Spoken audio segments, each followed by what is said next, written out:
Well, Claire, you know I am so blessed that God put us together. Tell me again what part of Zambia you're from. I'm from a little town called Kafue. It's an industrial town about probably 20-30 minutes from the capital city, Lusaka. Okay.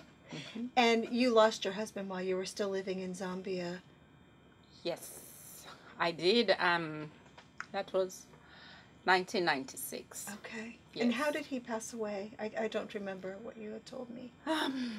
He died of natural causes. He was sick for a long time. He died of complications with pneumonia.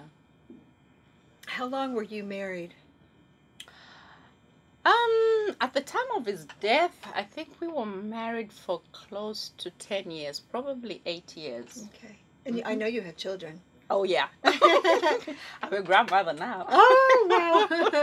I have 2 sons. But at the time when my husband died, I had 5 children in the house. Wow. I know, wow, yeah. Yeah. I understand that your husband was the love of your life. When your husband passed away, what did you experience then?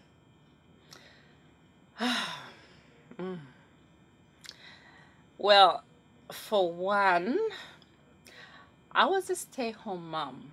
My husband wanted me to bring up the kids instead of, leaving them with their grandmother or a nanny.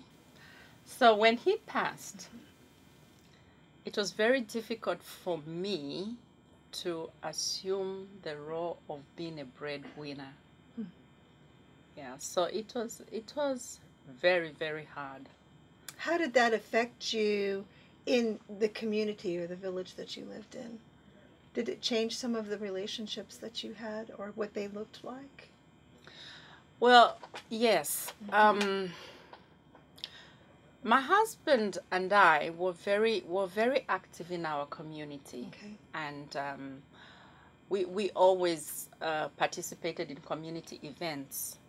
So when he died, when I became a widow, that was the first time that I felt how harsh society was, because without actually saying the words, I was kind of like ostracized, because before he died, we would get invitation every evening, every weekend. Hey, Claire, Mario, oh, we have this going. We had invitation cards come to our doorsteps. But after he died, the social invitations kind of stopped, and it made me feel isolated. Interesting, because I experienced that a little bit myself as a widow, even here in America. Wow. Yeah. Well, I know you had told me one time that you had gone to your pastor and talked to him about how hard was this journey and that something needed to be done for the widows. Tell us a little bit about how that took place and what happened after that conversation. Well, I would say, if I may say, a middle-class widow, meaning I wasn't typically, we were not typically living in the village. My husband had his own business that he was running taxis and trucks. So finances were not a big problem in our household.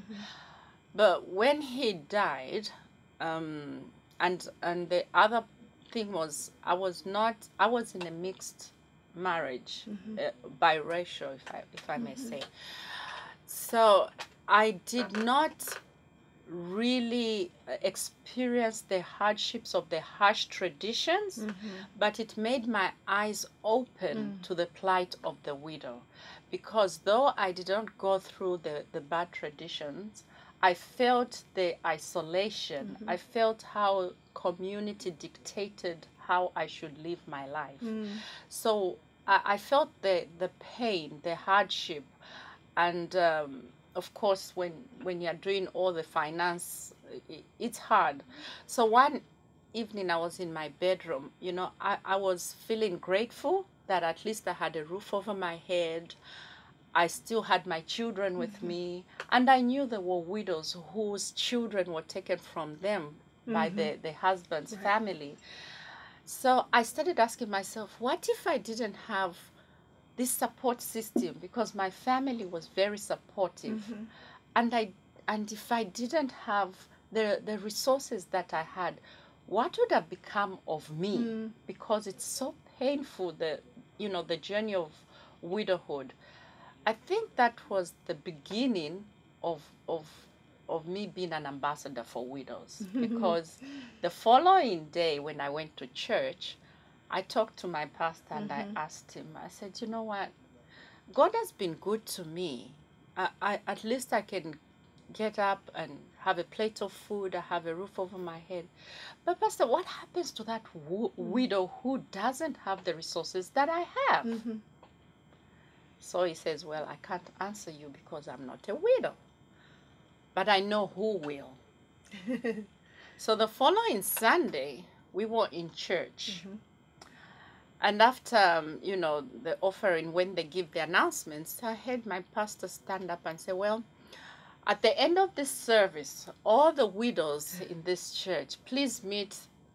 They used to call me Mrs. Mario. They called me by my husband's first name. Please meet Mrs. Mario outside under the big tree. And I was like, okay, Pastor, I don't know what you're talking about. So after that... I love this story. So after the church service, I was like, okay, he said Mrs. Mario, I guess I'm the Mrs. Mario. So I went and stood outside under this big tree, he said. And all the widows were coming, and I'm looking, and I said, she's a widow? And that one too? And there were so many widows under that tree. And Pastor came and said, well, she asked me a question. She said, what happens to that widow who does not have the resources that she has? Well, these are the widows who can tell you what happens to them. And he says, well, I hope God will guide you. And he left. And I was looking at all these women, and I'm saying to myself, okay. And I said, okay, what happens? Then one woman says, this is what happens. And she narrated to us how her husband was a teacher, and after he died, they took all her belongings, and she was forced to go and stay in a shanty compound. And after that, another story of another widow who had the in-laws, do bad things to her. And I was like, oh my gosh, this is not right. So I think that was the beginning of Widows with Strength. Wow. What would you say about the traditions and the culture and how we see God's heart reflected in the Bible? What's the difference there? Describe that gap. Well, the difference that I have seen, especially from the society that I come from, a lot of people, I don't know whether we are just blinded by the fact that the widow does need help. And the Bible does tell us to care for the widows. And sometimes I must say too that the widows too forget that God has promised to say he will take care of you. Especially, the verse that really comforts me even today is in Isaiah 43 when he says, I knew you when you were in your mother's womb. You are mine. So I think we should remind ourselves that widows are there and God has instructed the community to care for them. Good. Yeah, very true. Very true. So tell us a little bit about Widows with Strength. It was a very exciting ministry. Can you tell us a little bit about that? How that evolved? Yeah. When my husband died, I was very angry with God. Because Mario was the love of my life. He was a very kind and happy person, and he was a good provider. And he died very early in our marriage. So that was before maybe we started having, very serious, problems in our marriage. But we were still big-eyed in love. Mm-hmm. And this was a man that was my heart, and God took him. Mm-hmm. And when he died,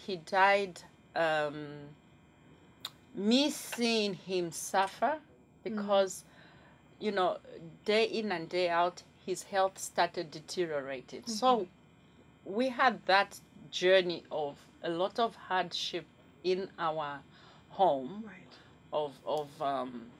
of Mario's illness.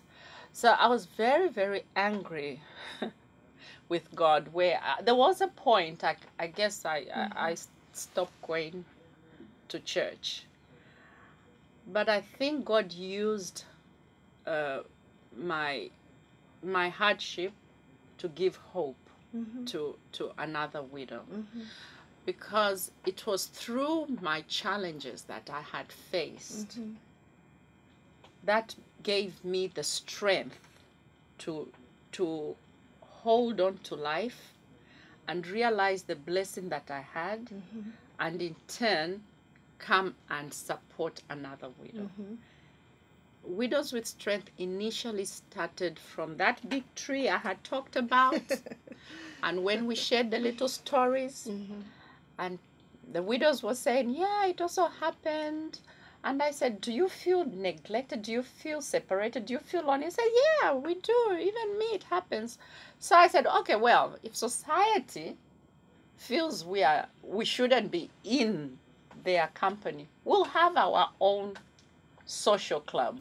So while we were at my house fellowshipping and just having a good time, all the widows that I invited to my house, then I realized that a few, through talking, through our discussion, I did realize that there were more needs that these widows needed. They had financial challenges. They had a lot of challenges. So I asked one of them, I said, suppose you had the resources, what would you do? Then she says, I'm good at making, like, we call them fitumbua. So if I could have some flour, I know I can make fitumbua and sell and continue, looking after my children and sending them to school. So I said, well, we are widows with strength. We are just going to make sure you have your flour. So I went in my bag, I got out some money. I can't really remember how much it is. And I said, well, this should start you off. Maybe you can buy a packet. And another woman just went, oh, wait, you know how you tie money on the chiteng? I'm sure you with the Nigerian women, you've seen we tie money to the chiteng. Yeah. So he says, oh, I have some money too. And this one. And the women were putting money that was not a lot. It could have been maybe equivalent to 75 cents and $1. But all the women joyfully put some money. And that was enough for her to buy a 10 kg bag to start making chitumbua, fitumbua. We were like, wow, So this lady went with a few friends of hers. They went and made fitumbua. They sold. After about 2 weeks or so, they came back and said, well, ladies, that vitumbua, we sold them and we made a little profit. Here is your money. And we were so happy. So that was how we started. That was how we started our microfinancing. So we said, oh, let's help somebody else. Another widow needed some money to go and buy tomatoes. So we said, okay, we'll give it to her. So that's how we started our little microfinancing. Yeah. So Widows with Strength basically became a ministry where you kind of sought what God's resources were for each of the ladies. You were able to give them the money to start a small business, and when they made that money back, they gave it back to the group so that someone else could start from there. Yes. That's an amazing story. It reminds me of stories like the one of the widow in 2 Kings that Elijah said, gather the jars from the village where everyone helped, and there was a part to play, and Elijah told her there would be enough for her to sustain her and her family for the rest of their lives. So it's really a biblical model in a way. It surely is. But now, if I remember correctly, you had told me that you started out with about how many women meeting in your home? Well, the first under that tree, I was surprised. First, I didn't realize how many widows there were. And I think at that time, under that tree, we had close to about 40 widows. Wow. And I was like, wow, wow. So when the word went around, I was like, this is not right. There are so many widows. Yeah. So Widows with Strength it is supporting a lot of widows. We did that informally first. We didn't go and register and what. So it was an informal support group, if I may say. Did you tell me at one time that group multiplied so big that you ended up dividing into how many other groups? Yes. Oh my gosh. It became, because the word went around so quickly that Mrs. Mario is helping widows. Because after that, I tapped into other resources, because I realized that for us to deal, it was not just financial, that the challenges the widows were facing. Right. They were facing health problems. Right. They were facing property grabbing. So I started doing research and found out that actually in the laws of Zambia, property grabbing is a crime. You can go to the police and report that, they've grabbed your property, and your in-laws or whoever has grabbed your property can be arrested. So I started tapping into the resources that I knew. So the other successful thing that I did was I invited the police, that time, the police chief, I don't know, you call him, the police chief, to come and talk about property grabbing. Okay. So he came and talked about property grabbing and telling us the rights of the widows. Wow. How many groups did you end up? This had gone on over about a 2-year period, am I right? Yes. How many groups did you end up developed over that 2-year period of time? I think we had about 5 groups in different areas. We had in Chanyanya. Chanyanya, Mumbwa, Kafue, Mungu, the surrounding areas of Kafue. Okay. And we worked closely with the church. Yeah. How many widows would you say were maybe in each group, approximately? I would say 10 widows per group. Yeah, but in the area, I think we could have had maybe about 65 in each area. Wow. And the number just kept on growing. That is amazing. I know. It's a wonderful story. Okay, so this was going on for 2 years, and then you left Zambia. I left Zambia. Tell us about that. Well, I left Zambia. I had my sister who was staying in New York. And I guess they were very worried about my well-being. Maybe, my mind, maybe they thought I was going crazy. Well, we know. So she invited me to come over to America, and as they say, the rest is history. Okay. But I still have the Widows with Strength going on, and now we have the board of directors in Chapel Hill, and we have formalized it. It's now a formalized organization called Widows with Strength of Zambia. Wow. And you did that here in the United States? It was registered in Zambia. Okay. But the up and coming, the formal organization and making it formal was done here in America. Wow, that's wonderful. So I would like people to know, because you've been in the United States now for how many years? Close to 12, 13 years. Yeah, it's been a while. So out of the blue, you contacted me. So how did you find the Widow's Peak, and what has been the significance of God connecting the two of us together? As they say, God works in mysterious ways. Your favorite verse. I know. Your favorite phrase, yeah. I was praying about the direction of Widows with Strength and the anxiety that I was so far away because we are dealing with grassroots widows. So I said, okay, I need to do a little bit more research and see if we can partner with an organization here in America who has the same vision as Widows with Strength. And I Googled up, and Gail Peterson just appeared from nowhere, blank, Widow's Peak. And it has been a phenomenal journey. I still remember the first conversation on the phone. I think we talked for 2 or 3 minutes, and I said, Miss Claire, this can't be done on the phone. Let's go have a meal together. And we went and had a meal and talked for hours.